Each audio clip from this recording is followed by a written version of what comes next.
right, all right, all right, all right.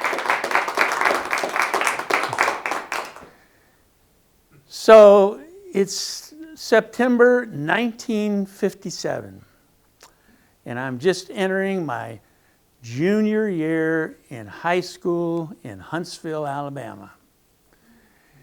And I'm struggling with a lot of thoughts about what my future is going to be. And so I have these questions that many adolescents, particularly many male adolescents, struggle with. And one of them is there a God? I've been going to church all this time, and he's never answered any of my prayers. And I'm thinking, well, I'll have to work that one out. The second question is, for male adolescents, is, when am I going to get laid? I've had girlfriends, but they've been really kind of scary, and I can't make the next move until I started dating Joy, the Methodist minister's daughter. Oh, my God. And I got the answers to the first question. Thank you, Lord. And a third question is, what am I going to be doing with my life? I got to make some decisions because next year is my senior year. I know I'm going to probably go to college because everybody in my family goes to college. But I don't know what I want to do for a profession. And then the last question, which maybe not a lot of adolescents ask, is why are people so mean to each other? Because in 8th grade, I was bullied for a whole semester by this guy. And I couldn't understand why does this happen? And why don't people step in to correct it? And I'm particularly wondering, why is it that white people are so mean to black people in Alabama? Because it's segregated. Shouldn't be.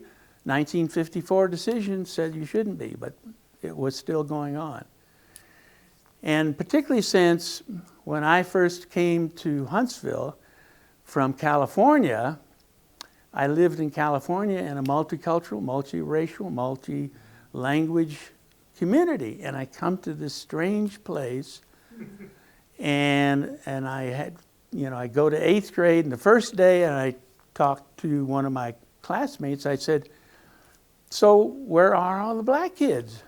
And they said, oh no, they go to school. The Negroes go to the other school out of town in a place called Normal. And of course, immediately I thought, Normal? That's the name of a community? And they said, yeah, and they like it that way. And we like it this way, and besides, it's the law. And I thought, that is a crazy law. Why would people do that to each other? And so as I went forward in my schooling, in 10th grade, I got a little job selling fishing licenses at the county courthouse. And I became very aware of what segregation was all about. There was signs, whites only, on bathrooms, on drinking fountains. And then as I started work, I learned that voting rights there were so many obstacles for black people in voting rights. And they had to pay a poll tax, and they had to take a literacy test. And I thought, we never had any of that in California. Why is it going on here? And I kept thinking, this is wrong and something should be done about it, but here I am, 16 years old, what can I do? And so at the same time, in 10th grade, I joined an organization called the DMLA, which was devoted to leadership skills in young men, young white men.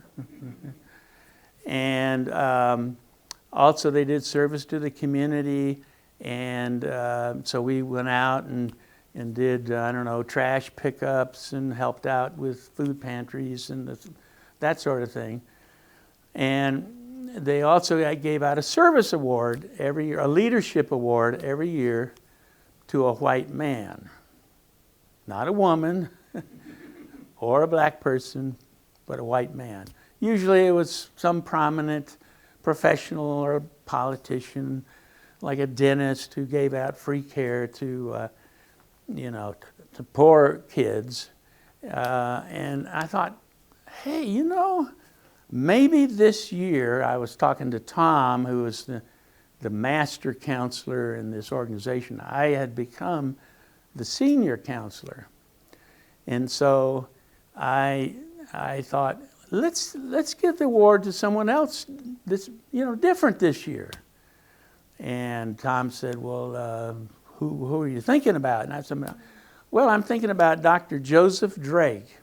He is the president of Alabama A&M College, the black college. And because he's been in the paper, he's really done a lot for this college. He's increased the enrollment, and there's now 1,300 students going there, and he's gotten a lot of buildings and faculty. I think we ought to honor him. Tom said, I don't know that that's going to go over very well. I said, well, let's give it a try. So we presented it to the rest of the DMLA. And this is a fairly small group. It was like 20 guys. And they thought, well, things are changing here in Huntsville. So maybe be okay, but we got to get it through our sponsors, the Masonic Temple. And I thought, oh boy, that's going to be a real challenge. But we collectively said we want to do this. And so the Masonic sponsors said, well, it's not much of an award. It's not going to end up in the paper. Nobody's going to get in trouble. Let them go do it. And we said, okay, great. So then Tom said, well, I'll set up the appointment with Dr. Drake at the college. And so, a couple of weeks after that, we proceeded to go out to visit him in his office. And I'm starting to feel this like, how is he going to take this? Is he going to just see this as some sort of token from these white kids? And so walking onto campus, my anxiety is becoming more and more like, oh my God, how's this going to go? And so we sat in Dr. Drake's office and we said, we want to present you with this leadership award from the DMLA. And he was like, wow, nobody's ever done this. And you guys are, breaking ground. It's so generous. And he was just really appreciative and generous with his feeling like this was a great honor for the president of a college. And so we thought, okay, we did something really good. Something small, but something really good, hopefully. And so as we got up to leave, he said, no, I want you guys to come with me. We're having a convocation of all the students in the auditorium. And we said, what? You want us to go there? And he said, yeah, and you're going to be with me on stage. On stage? And I thought, are you going to want us to say something? And he said, no, you don't have to say anything. And so I thought, okay. And so he walked up the aisle. 1,300 black students are sitting there very quietly. And I'm thinking, what are they thinking? What are they thinking? What are these white guys doing here?